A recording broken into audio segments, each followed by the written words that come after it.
live. You don't want to miss it. This is Farming Forward. Yeah, man, a Gram Smagan and always see it happening right here on CVM. Keep watching good music, Jamaican culture, food, music, vibe, sports, right here on CVM. See it happen, man. Gram Smagan said that. Blessings.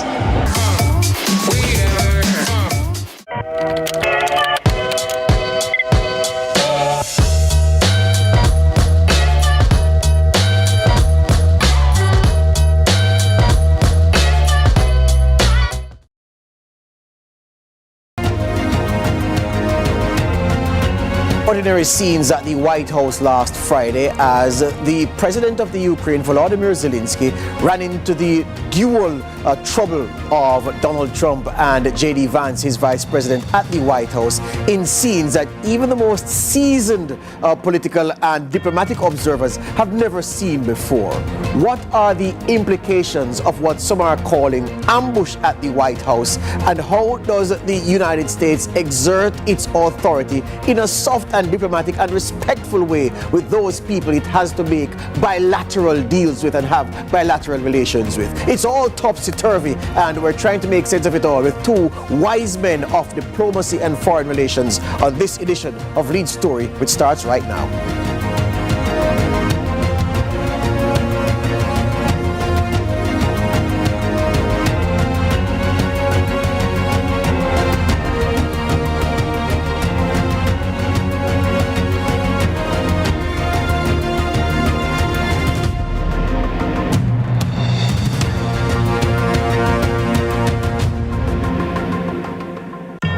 The legendary video game Mortal Kombat, of course, when the competitors are lined up across the screen, then is it Shao Kahn who says fight, and they start fighting. That's perhaps the command that was given at the White House last Friday, but the media didn't hear.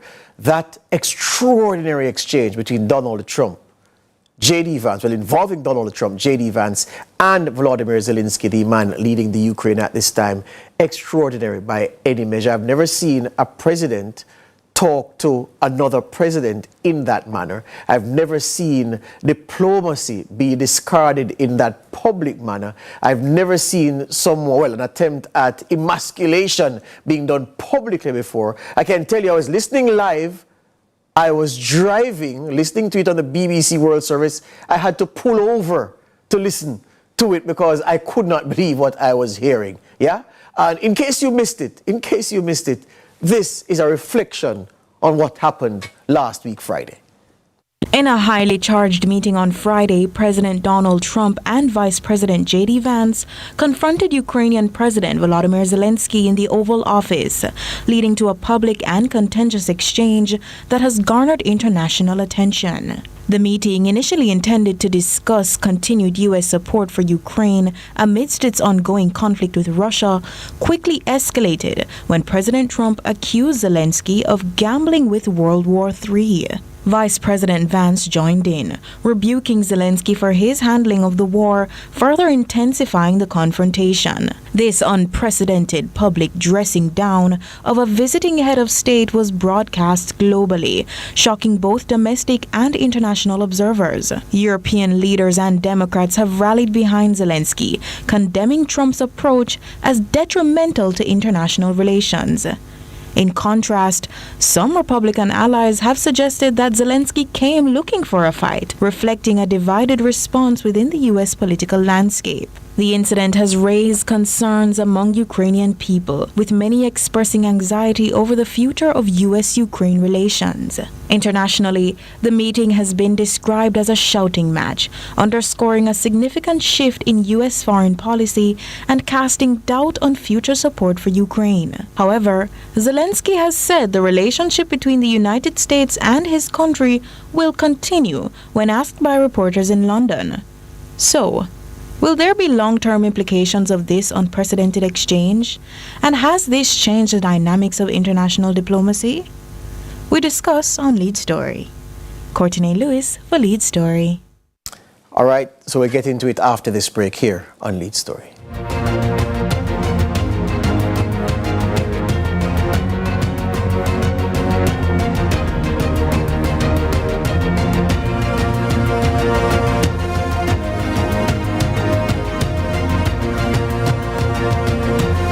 millions of people are attacked by harmful mouth bacteria. The root cause of bad breath, gum problems, cavities, plaque, and tartar. That's why Colgate combined the best science and technology in Colgate Total. Unlike others, its superior formula fights bacteria and creates a powerful protective barrier for up to 24 hours to prevent them from coming back. Take control of your oral health with Colgate Total.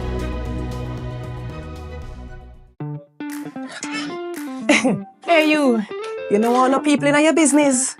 You should take advantage of CVM TV's unbeatable small business advertising package. Trust me. And get your goods and services in front of your customers today. For $150,000, you get a high-quality professional commercial. Plus 20 prime-time commercial spots.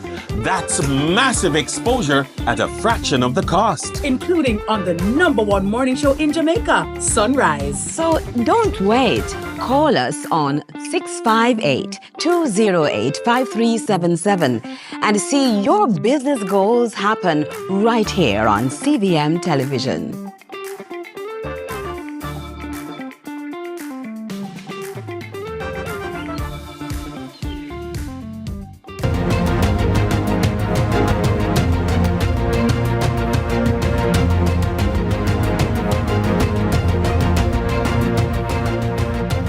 Welcome back to Lead Story as we talk matters concerning diplomacy, high diplomacy. Now I have with me Ambassador Curtis Ward. He's Jamaica's former ambassador to the United Nations and deputy permanent representative. And of course, Professor W. Andy Knight, distinguished professor of international relations at the University of Alberta. Gentlemen, good evening. Welcome to Lead Story.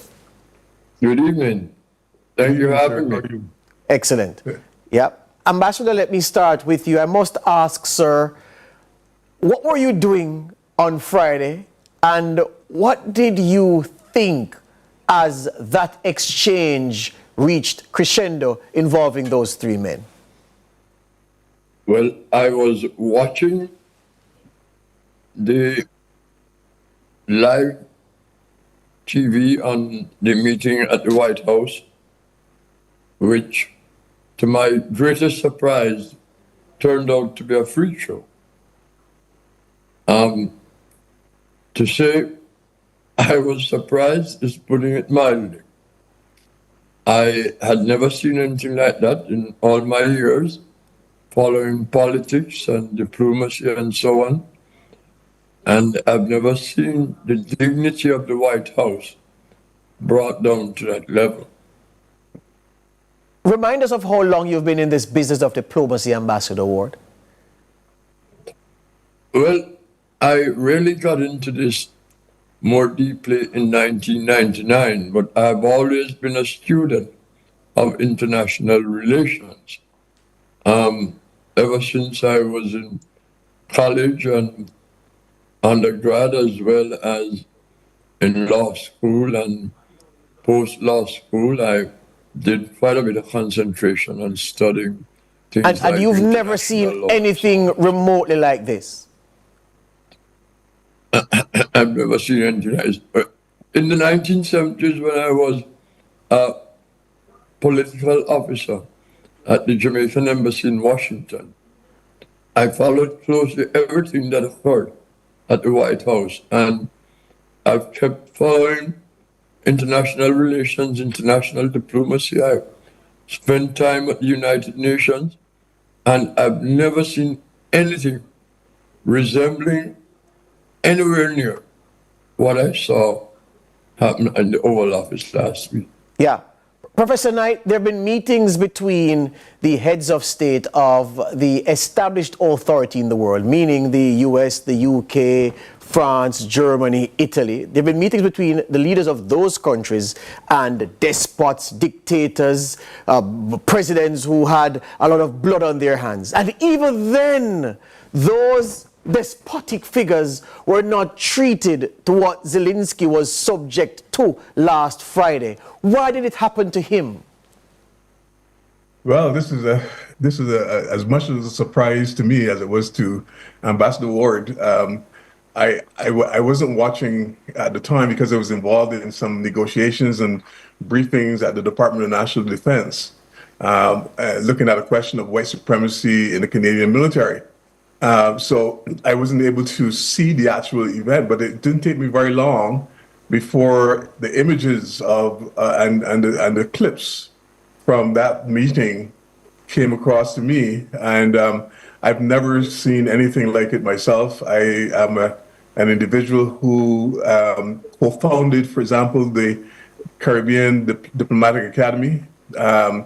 So I've spent a lot of time trying to understand how diplomacy works. And I can tell you, this is definitely not the way diplomacy ought to be conducted. And, you know, this is really a case of being uncivil. The President of the United States, who's supposed to be the leader of the free world, I think that was until last Friday, but the leader of the free world is supposed to be civil, is supposed to be able to, as many other diplomats in the past have done, if you have disagreements, most of those disagreements are settled privately, behind the scene, not in front of television cameras. But what you have is a person in the White House right now who, as you know, was a fan of WWF wrestling. He acts like one of those wrestlers, right? Yeah. And we know how fake that wrestling is in reality.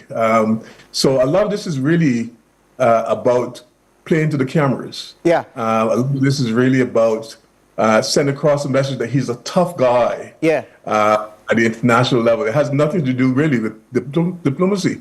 I would be surprised if he backs away from some of the things that he said in that meeting, because you know, he says a lot and he's very, very tough in his words. Yes. But sometimes his actions doesn't really follow. So Professor, here's the question. Here's the question then. As it was happening, you didn't see it live, but you've digested it subsequently. Is there anything Zelensky could have done to avoid being sucked into the vortex of disrepute? Nothing that he could have done could actually change the outcome. They had intended from the beginning to give him a very difficult time, and the tag team of, if you call it the tag team wrestlers of the day was the president and his vice president. J.D. Vance and Trump, yeah. Yeah, they were intending on humiliating him in the public, and it's all over the fact that President Trump wants to get him to sign Zelensky to sign an agreement on minerals from Ukraine, but doesn't want to give him the assurance of security for the country of Ukraine. A lot of the things that he said were talking points of the president of Russia. There's obviously an alignment there between the president of the United States right now and the president of Russia. And this goes completely contrary to anything that we've ever seen in the U.S. foreign policy since 1945 to the present. Yeah. Ambassador Ward, there's a figure that has become a political football, and I want to hear you on it. The U.S. president consistently says that Joe Biden gave $350 billion of American taxpayers' cash to the Ukraine. Other people say no, it's more 119 billion. It's a huge difference between 119 and 350. From your information, which figure is right? The 119, but I just want to add, you were just speaking with Professor Knight about statecraft, diplomatic statecraft. And what we saw in the Oval Office was a public mugging of Zelensky. But in terms of those numbers, you know, one of the things I've learned over the years, going back to the 2015 presidential campaign, was that candidate Trump at that point, followed by President Trump, and then in this new cycle, nothing that the president says should be taken as facts. You know, I'm always told you're entitled to your own opinion, but not your own facts. Your own facts. I think the president misconstrued facts and opinion. Yeah. And instead of speaking facts, he offers speech, his opinion. Yeah. And there's no question about it. President Emmanuel Macron of France corrected him. Yes. Quite rightly so. Prime Minister Sir Keir Starmer of the United Kingdom corrected him. Yes. Quite rightly so.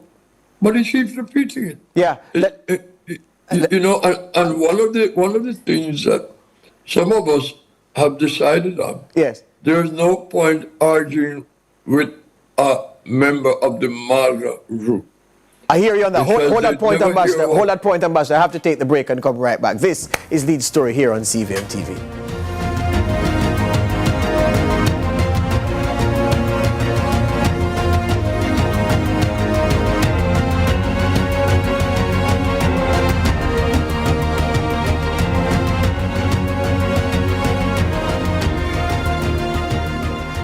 Difference is made. Where titles are decided. Where respect is earned. Excel here and you could go down in history. It's the final third. CVM TV's weekly JPL preview show every Sunday, starting 30 minutes before our live broadcast. Get insight, analysis, and hear from your favorite players weekly, just before we bring you our feature broadcast for the day. Move from defense to attack and join us in the final third. This and every Sunday until the end of the JPL season.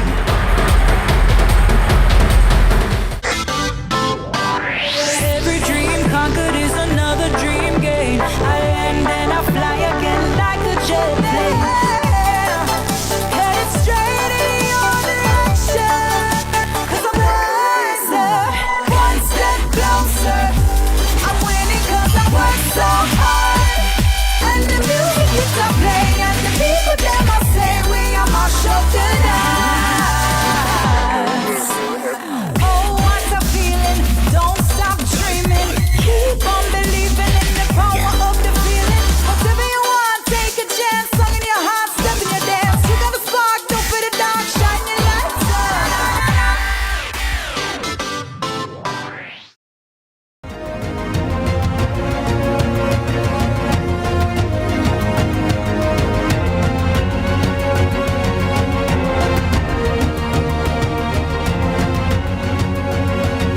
Welcome back to Lead Story, speaking with two erudite gentlemen schooled in diplomacy and international relations about what was a historic occasion for the wrong reasons at the Oval Office last Friday, as Donald Trump hosted Volodymyr Zelensky, and Donald Trump's Vice President J.D. Vance was also in attendance. And many people would say he was the one who really stoked the anger that Trump eventually showed with his questioning. I don't think I'll ever forget that classic setup by J.D. Vance when he said to Zelensky, "Mr. President, respectfully, I think you've been disrespectful." It's a classic way to frame words. And after that, it just went down the tube, that whole interaction. Professor Knight, let me ask you this. Well, before we went to the break, Ambassador Ward was saying that he's learned that never argue with someone from the MAGA clan, because you won't get through with fact, because it's just their opinion that they are focused on. Professor Knight, let me ask you, how do we move from here? One, as Zelensky needing the support of the United States to see his country's way through this very difficult period, and America putting out of joint the noses of some allies who would have been wholeheartedly in support of all they did, but who would have been burnt by how Ukraine was treated, especially those in Europe. How does Ukraine build from here? How does the U.S. act from here? Well, let me start, first of all, by agreeing with Ambassador Ward about the fact that President Trump either misleads or lies a lot. In his 4 years in office in the first term, the Washington Post accounted 30,573 either false or misleading statements by President Trump. worked out to be about 21 per day. Extraordinary. This just tells you what the guy is all about, right? He lies incessantly. It's almost like he can't help himself, either lying or misinterpreting facts. Now, the way in which the European countries are going to have to deal with him is going to be similar to what they did in the first term of office, which is that they don't take him very seriously when it comes to his lies, but they take him very seriously in terms of the outcome of some of the statements that he makes. So while it is true that we might want to dismiss him because he lies, because he misinforms individuals, we have to constantly correct him. So the fact checking has to be instant and immediate. And I think that's what the European leaders have been doing, and also Canadian leader as well, reminding him that it wasn't Russia, it wasn't Ukraine that started the war. Yeah. It was actually Russia that started the war. Yeah. Russia was to end this war in 2 or 3 days. Yes. Okay. It's now been over 3 years and it's still not ended. Yes. It tells you something about what's happening there. And a lot of the talking points that we heard gave the impression that Ukraine is losing the war. Well, that's a narrative that the Russians want us to believe. Yes. That Ukraine is losing the war. But just in the same way that the Soviet Union fell apart in this war in Afghanistan, and a weaker country, Afghanistan, was able to destroy the Soviet Union to the point where it actually collapsed and separated into many different states. I think the same thing could be happening here. Wow. Where the Ukrainian people, they stood up for themselves. They're going to get support from the European. Yes. They're going to get support from Canada. And even if the U.S. doesn't give the support, I think that they will be able to dig in and try to push away this offensive from Russia. Ambassador Ward, time is against us. Let me not push about how both sides proceed from here. Let me ask you this instead.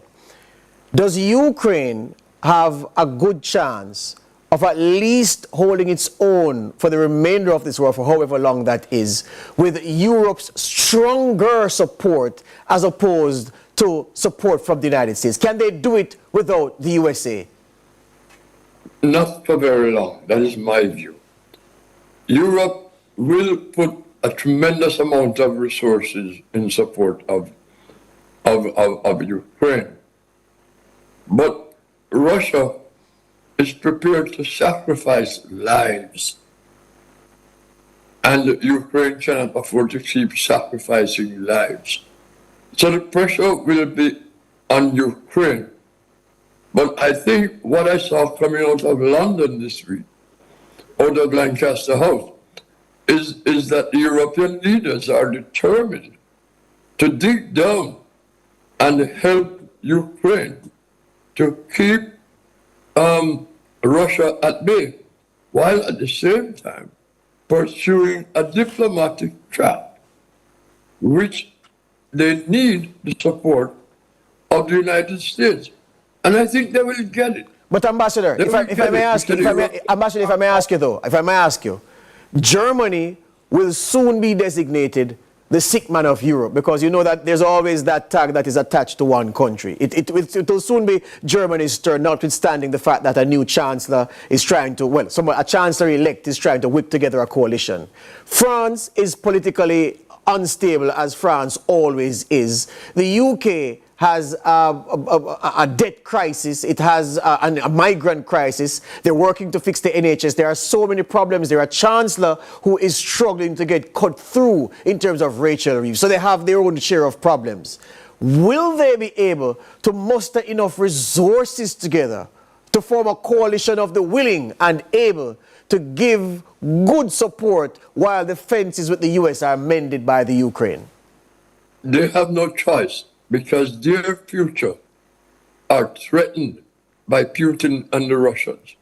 If they allow Ukraine to fall, there is nothing to stop Russia from going into Poland, Latvia, Estonia, etc. The Europeans understand this very clearly, and regardless of the economic difficulties, the political instability or otherwise, they will have to make whatever sacrifices are necessary. But as I said, they are going to pursue two tracks. One, military support to Ukraine while seeking a diplomatic resolution without sacrificing Ukraine. Hear you on that. Thank you very much, gentlemen. That's all the time I have, Professor Knight. A pleasure. Ambassador Ward, also a pleasure speaking with you this evening, sir. Thank you. Thank you. Thank you for me. All right. We break for the news at 7 with Nika Lewis. That's my time.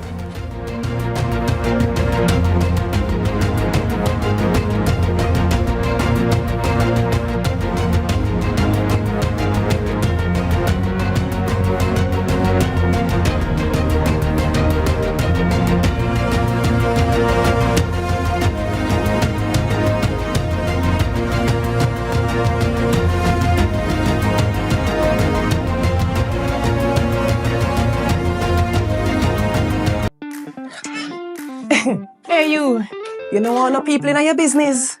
You should take advantage of CVM TV's unbeatable small business advertising package. Trust me. And get your goods and services in front of your customers today. For $150,000, you get a high-quality professional commercial. Plus 20 primetime commercial spots. That's massive exposure at a fraction of the cost. Including on the #1 morning show in Jamaica, Sunrise. So don't wait. Call us on 658-208-5377 and see your business goals happen right here on CVM Television.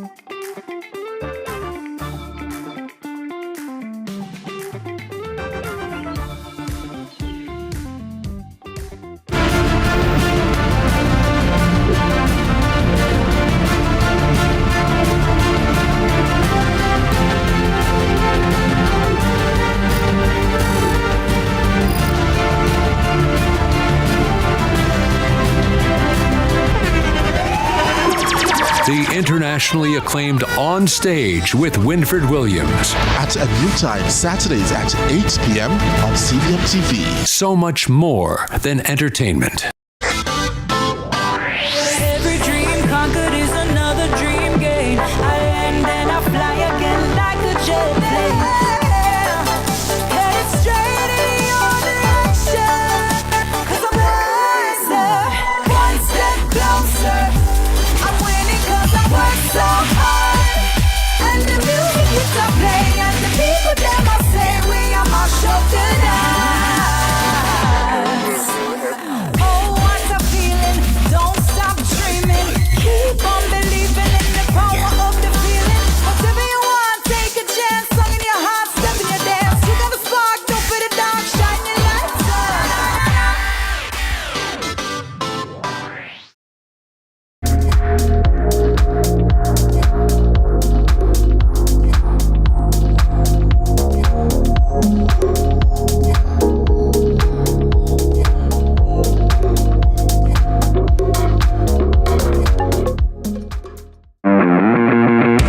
Sports should be fun. Sports should be interesting. Sports should be entertaining. Sports should be riveting. This is CVM Sports. I'm Jordan Flint. That are shaping the way we grow, eat, and live. You don't want to miss it. This is Farming Forward.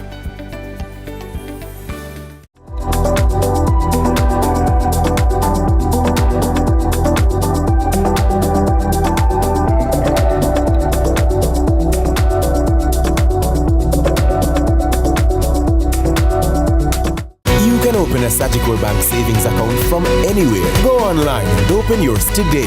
The time by Sagicor Bank is 7 o'clock.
Hey, you know all the people in your business?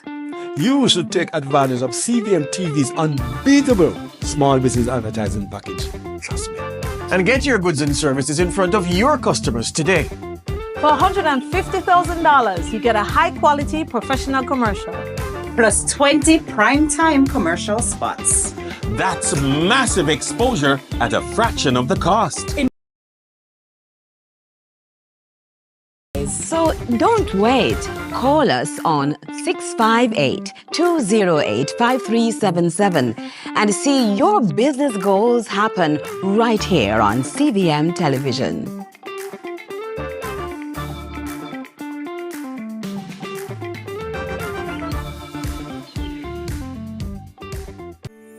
In a world where innovation meets tradition, agriculture is evolving like never before. From the latest sustainable farming technologies to age-old practices passed down through generation, agriculture is precious to me. I love the animals. I don't mind getting my hands dirty. I love working. Join us right here on CVM TV every Sunday during news at 7 as we explore the people, the science, and the breakthroughs that are shaping the way we grow, eat, and live. You don't want to miss it. This is Farming Forward.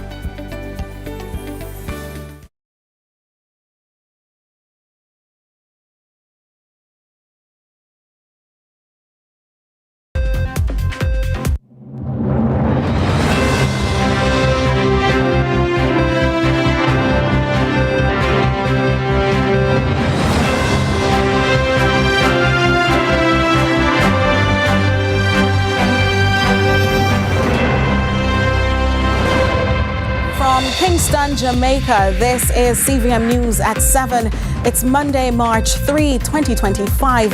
Thanks so much for having joined us. I'm Mika Lewis. We begin with politics. The People's National Party is doubling down on its opposition to Portmore becoming Jamaica's 15th parish. The party provided a swift response to the Senate's push on Friday during a rally on Sunday evening. With more, here's Courtney Lewis. The People's National Party, PNP, is again urging residents of Portmore not to fall for, quote, the government's tricks of political gerrymandering. At a party rally Sunday evening, party representatives say the push for parish status is the government's way of manipulating the electoral process. So if they claim that democracy is the reason for doing this, why are they cancelling the Charter of Portmore, which gives the authority of the residents of Portmore to mark a ballot directly for their mayor? The proposed parish boundaries also raised concerns for at least 13 electoral divisions, which the Electoral Commission, ECJ, warns may breach constitutional provisions. It's why the PNP deems the parish status move as unconstitutional and backwards. No boundaries should be changed in Jamaica without the Electoral Commission of Jamaica being a part of that process. Now the party is prepared to pursue legal action, as legal advisor Anthony Hilton asserts his confidence in overturning the bill passed by the Senate on Friday to make Portmore a parish, citing the party's mandate to protect the Constitution. As the sun rises in the east and as the sun sets in the west, they will be sued for their illegal conduct. They'll be sued for their illegal conduct. And them can't take it back, because when we listen to the Senate on Friday, it's like them and say, boy, Ush, we never really mean it. I wonder what we do. But it gone bad already. And we can't trust them. And so we have to make the courts tell them, so what them up to is no good. That the purpose of this whole scheme is to scam the people of Portmore and St. Catherine. And while the party seeks to battle things out in the courts, they call for greater stakeholder intervention. To sit by and do nothing makes you complicit with that evil deed. To sit and do nothing and say nothing make you complicit. So I am calling upon civil society to add your voice now, because what we are witnessing is the erosion of our democratic structures and practice that has brought us to where we are. Courtney Lewis for CVM News. And Courtney has a little bit more to share on what happened in that story. So the PNP is playing no games with Portmore's parish status push. The party is now going for the jugular, and they're threatening legal action against the government for what they call, as you heard, political gerrymandering. Now, they rubbish the promises of the government for greater development in the Portmore municipality. They say, listen, the parish status does not equal more development, and they argue that the move is a farce to essentially rob the voting population of true democracy. So that's really the major concerns of the PNP at this time as the government moves for Portmore to become Jamaica's 15th parish. All right. Thank you, Courtney. I know you'll continue tracking this one. Definitely. All right. And so we'll have more updates on that in coming newscasts.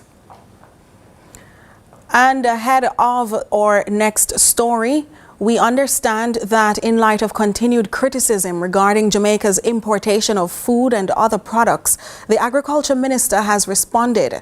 His response does not only acknowledge the concerns, but fires back at some of those opposing. Trisha Gay Kelly has more.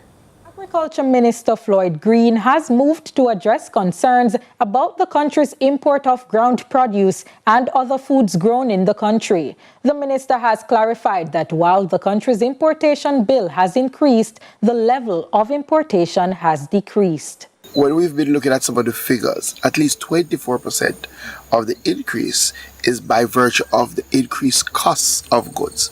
Because what we have seen since COVID-19 all over the world is that the cost of goods have gone up. So you may be importing less, but it costed you more. The government has been facing backlash in this regard, especially from the opposition. The PNP continues to highlight the increase in the importation bill. They have moved the food importation bill from $834 million US to $1.44 billion, an increase of 70% since this Labour Party come into being. They are importing anything that you can think of. We should not be importing Irish. We should not be importing onions. We should not be importing any of those things that we have a competitive advantage to produce here. The opposition has promised that under their administration, this would not take place, except that Minister Green dated back to a period with similar circumstances when the PNP was in power. Between 2012 and 2015, we would have imported about 1,000, this is the government at the time, would have imported about 1,300 containers of onion.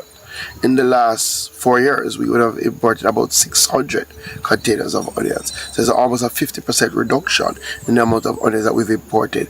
But that might not show in terms of the costs of imports. So it's very, very important that when we look at our import numbers, that we drill down to ensure that we're saying the right things, because we are moving to drive down imports. The sector is expected to make full recovery in the next 2 to 3 years. Trisha Gay Kelly, CVM News. The Kingston and St. Andrew Municipal Corporation, KSAMC, recently introduced a temporary advisory committee to oversee its affairs. Adrian Williams shares the details behind this addition to the corporation structure. And we'll have that story later on in our newscast. But the mother of a high school student is labeling the institution as unfair in light of an ongoing matter with her child and the school. While currently considering a transfer, she says the child has been barred from the school compound. Trisha Gay Kelly has more. A mother in Manchester is calling for justice following the suspension of her 12-year-old daughter from the Belfield High School in the parish. The child was allegedly suspended following a fight with another student in the town square. The mother says while she can understand the disciplinary measures the school took, she is displeased that the other student involved was allowed back on the compound. She says her daughter has been home for almost a month. You cannot have a situation where you're pressuring one child. She was suspended over the phone, and another suspension. The public apology is just a legal strategy to get both the public apology and the suspension coined to get her expelled. The mother links the school's response to a prior situation years back which involved her older daughter. She says since that matter was reported, her family has been treated differently. I kind of perceived that she was going to come under fire because 8 years ago I had another child who was attending that school. And a teacher who has been known to molest and prey on the girls, he attempted to rape my daughter. His hands reached into her bosom, fondled her, and it's a good thing she was strong. She fought him off, and it reached the court. But the school's principal, Paul Grant, says the incident occurred some long time before the commencement of his tenure. He says this, however, is not something used against the family. Her mind, she thinks that the school is carrying some grudge for an incident that I have not even inquired about. Is since she came to the fore with the matter that I'm actually learning of that past incident. So in my mind, as a principal of the Belfield, I have no issue with her child. Mr. Grant says the school is simply requesting a public apology. He adds since the incident occurred outside the school walls, the code of conduct requires that the student also apologize in public. The school gate is open. The ministry says that no one is to be barred from school. But the child needs to do the public apology. There's an issue with the public apology being done by the parent. I can't say what's the reason. She would have gone to the Ministry of Education, Region 5. She would have called the police. The child is not being barred. The police says that she needs to do the public apology. The mother is, however, adamant that her child will not do a public apology since it was not required for the other student. She also says her daughter cannot apologize even if she wants to, since she has allegedly been barred from school. Efforts to contact the Education Ministry proved futile. Trisha Gay Kelly, CVM News. The country's Justice Minister is echoing the, you know what, just before that story. We take a quick break. We'll be right back.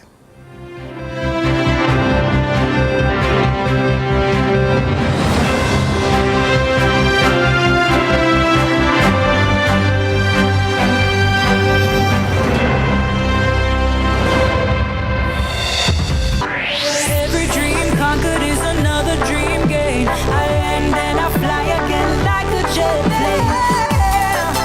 Headed straight in your direction, 'cause I'm wiser, one step closer. I'm winning 'cause I work so hard. And the music keeps on playing, and the people them I say we are my show tonight. Oh, what a feeling! Don't stop dreaming. Keep on believing in the power of the feeling. Whatever you want, take a chance. Song in your heart, step in your dance. You got a spark, don't fit it dark, shine your lights on. Where the difference is made. Where titles are decided. Where respect is earned. Excel here and you could go down in history. It's the final third. CVM TV's weekly JPL preview show every Sunday, starting 30 minutes before our live broadcast. Get insight, analysis, and hear from your favorite players weekly, just before we bring you our feature broadcast for the day. Move from defense to attack and join us in the final third. This and every Sunday until the end of the JPL season.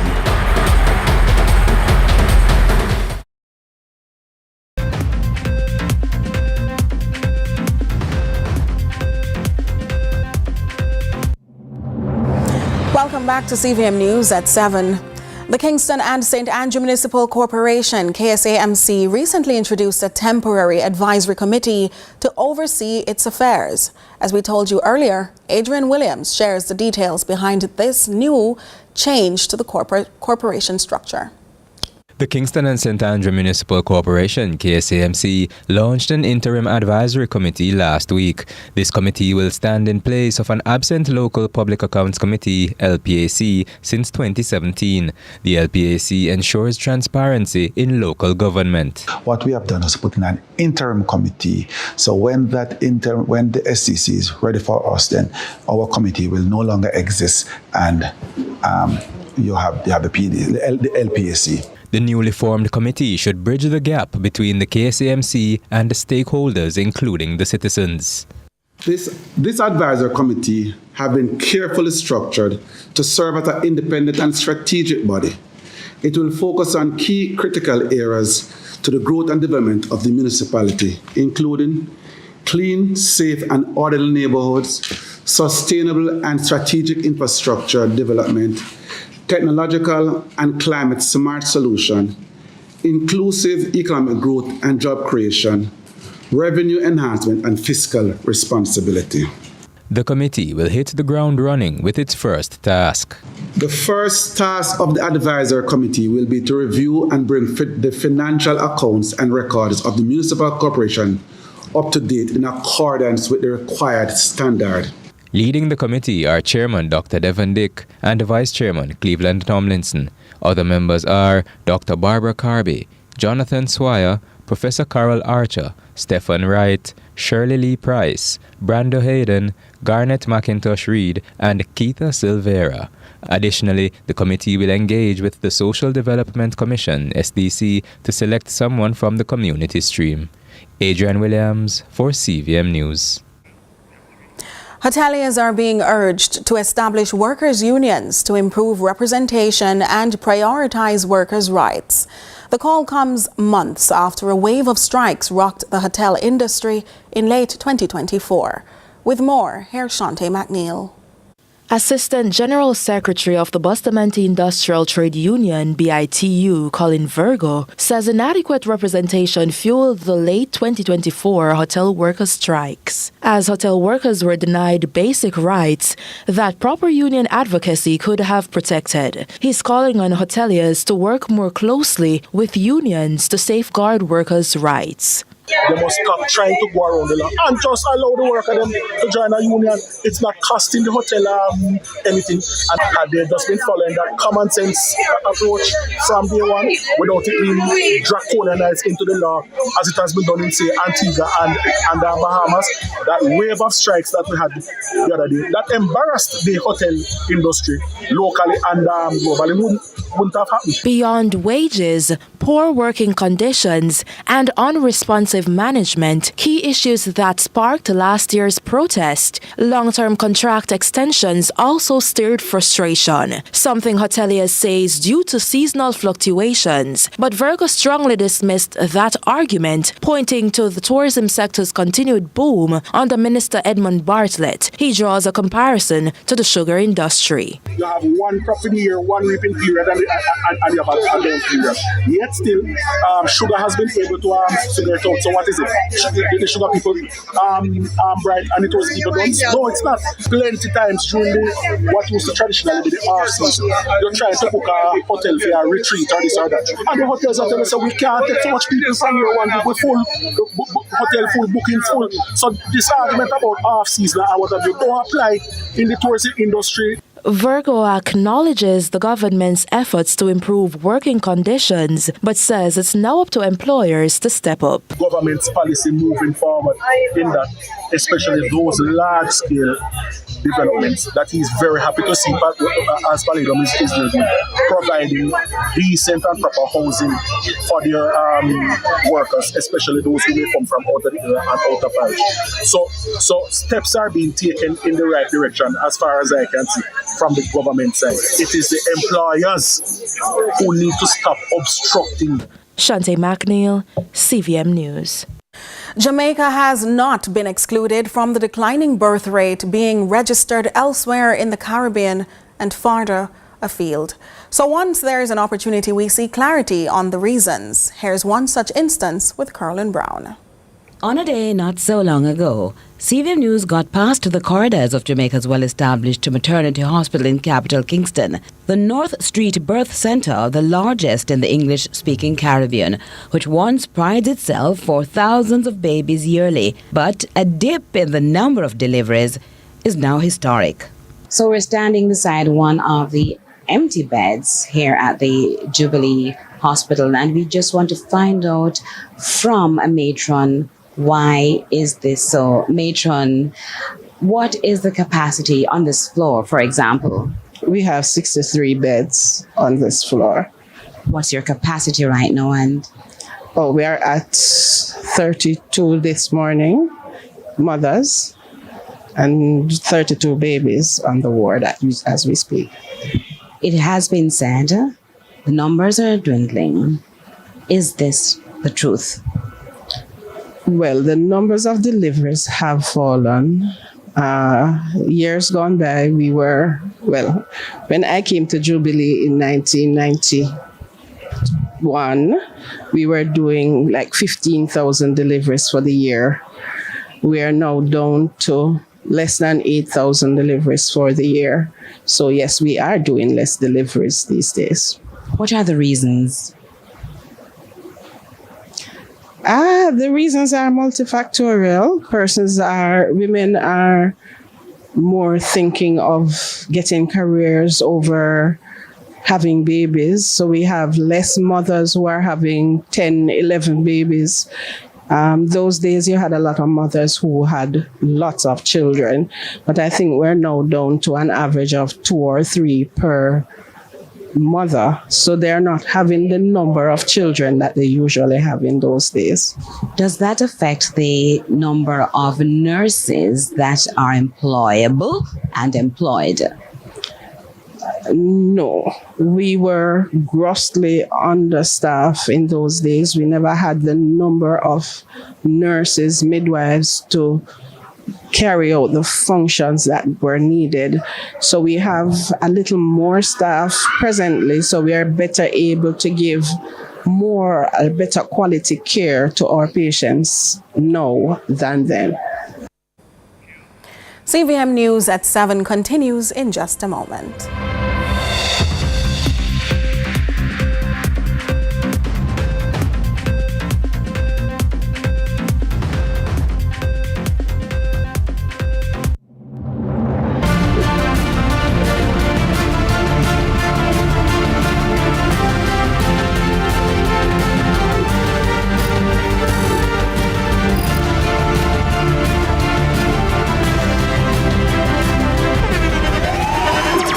The internationally acclaimed On Stage with Winfred Williams. At a new time, Saturdays at 8 p.m. on CVM TV. So much more than entertainment. Sports should be fun. Sports should be interesting. Sports should be entertaining. Sports should be riveting. This is CVM Sports. I'm Jordan Fort.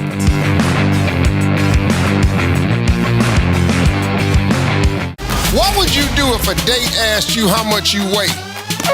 Leave. Slap him. Cuss him.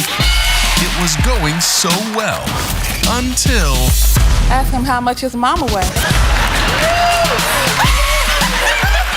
Oh, we talking about weight, huh? Well, how much your mama weigh?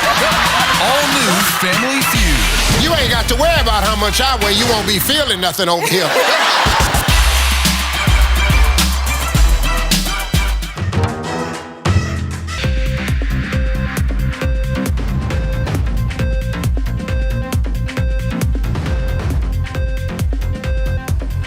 Welcome back. Statistics show that 60% of restaurant businesses fail within the first 5 years. In Small Biz, Adrienne Williams speaks with a business owner who shares her story of resilience and the strategies keeping her company strong.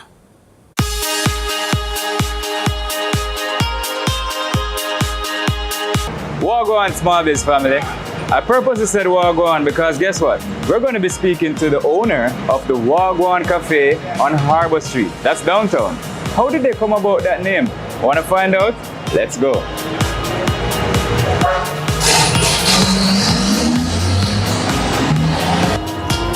Alright, so now we're here with Sharina, or Cher. Yeah, hi. Wagwan. No one. We're here at the Wagwan Cafe. Yes. Tell us a story. When did things Alright, start? so Wagwan Cafe really started in COVID. Exactly in COVID. Our initial business died because of COVID, and Wagwan was the byproduct of what, rose from the ash. Overall, our entrepreneurship journey started on that tent near the National Gallery, but then UDC ran us. Uh-oh. Yeah, it was messing with their vision of downtown, as they said, and then luckily we were blessed by someone with a location right at this very same spot, but further down. Besides making smoothies as seen here, they also make quesadillas, wraps, burgers, and salads for breakfast and lunch. So sure, I heard some conversation, and I think I've seen a food truck. Yes. So it's basically a replica of the cafe, but in a mobile version. So we still have the coat wall on it. Yes, because we want to give the experience. And we just have a smaller menu, but the same dynamic menu on the truck. Alright, so let's go. We journeyed out from there for about 3 minutes to their food truck location nearby one of the Kingston Wharves entrances in Kingston. No, it was not a food truck. We found it in a junkyard in Sandy Bay, Clarendon, and we basically retrofit it into what it is. Yes. So from the tank, from the wall, from the grid, everything we built out, cut out the window, put in the window, everything. But why did they choose this location? Because we saw that it was lacking of our type of food down here. There's nothing like us down here, so you don't really go where the path is, you go where there's no path and create your own. Things have shifted, so persons are looking to eat more healthy, taking care of I think yourself. COVID created a shift in most persons' mindset in terms of eating. That's why our food works. With a similar menu set up for their mobile unit, it is tailored for their customers' palate to provide a more or less healthier option. So it have a nice refreshing taste, and it's tastes healthy, Very tastable. Good food, sandwich and everything up to date. Did I do my other one of the what you call it loaded sandwich, and I tell you it was very, very delicious. First they really come here, come see the food wagon, me and them kick off. But from that, mad nothing else to eat. Yes, so me eat 3 times a day. The biggest challenge has been getting a location and a permit for the food truck. It's very hard because we're trying to expand and get more trucks in, and we haven't been getting any form of, what would you call it, positive feedback from KCMC.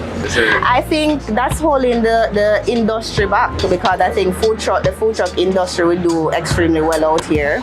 We like street food. Jamaicans love street food. I think it will do well, but because of licensing and all of that, you won't be able, we're not growing then, we're going backwards, because you go to other small countries, other small islands as well, and yet they have designated food truck areas where you can go sit, buy from different food truck vendors. And so it makes no sense to be parked one particular place and then tomorrow you see someone coming up saying that you have to move. Yeah. With their business registered, they are looking forward to making bigger moves for the company. Well, there you have it. We spoke to the management team of Wagwan Cafe, and they told us how they moved from a tent to a brick and mortar structure and now to a food truck, and with the possibility of having even more. Stick and stay. This was Small Biz, Big Dreams, Dream Big.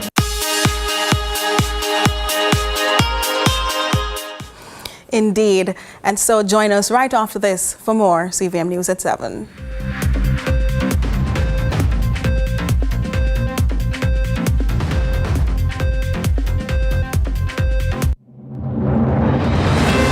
In a world where innovation meets tradition, agriculture is evolving like never before. From the latest sustainable farming technologies to age-old practices passed down through generation, agriculture is precious to me. I love the animals. I don't mind getting my hands dirty. I love working. Join us right here on CVM TV every Sunday during news at 7 as we explore the people, the science, and the breakthroughs that are shaping the way we grow, eat, and live. You don't want to miss it. This is Farming Forward. Do whatever the crunch you want with KFC's popcorn chicken. Now available in hot hot and spicy. KFC, it's finger licking good. The time by KFC is 7:30. Hey you know all the people in your business? You should take advantage of CVM TV's unbeatable small business advertising package. Trust me. And get your goods and services in front of your customers today. For $150,000, you get a high-quality professional commercial. Plus 20 prime-time commercial spots. That's massive exposure at a fraction of the cost. Including on the #1 morning show in Jamaica, Sunrise. So don't wait. Call us on 658-208-5377 and see your business goals happen right here on CVM Television.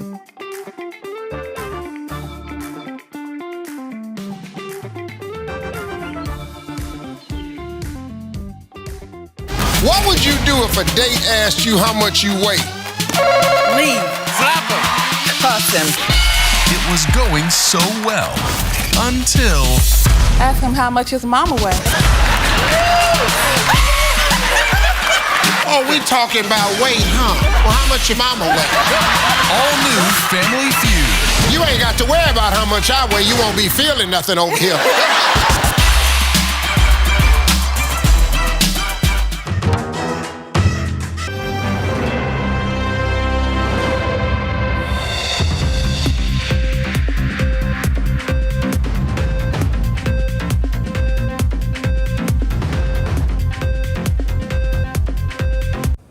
Welcome back. You're just in time to see Jordan Fort, the man of sports, with his preview.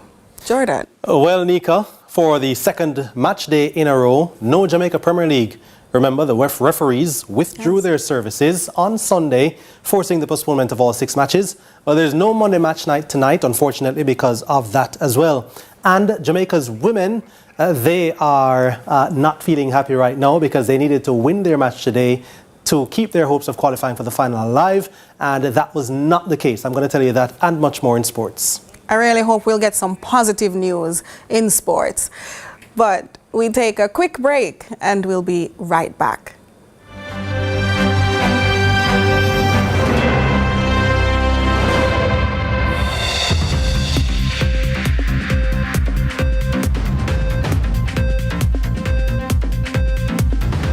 Tradition. Agriculture is evolving like never before. From the latest sustainable farming technologies to age-old practices passed down through generation, agriculture is precious to me. I love the animals. I don't mind getting my hands dirty. I love working. Join us right here on CVM TV every Sunday during news at 7 as we explore the people, the science, and the breakthroughs that are shaping the way we grow, eat, and live. You don't want to miss it. This is Farming Forward. Where the difference is made. Where titles are decided. Where respect is earned. Excel here and you could go down in history. It's the final third. CVM TV's weekly JPL preview show every Sunday, starting 30 minutes before our live broadcast. Get insight, analysis, and hear from your favorite players weekly, just before we bring you our feature broadcast for the day. Move from defense to attack and join us in the final third. This and every Sunday.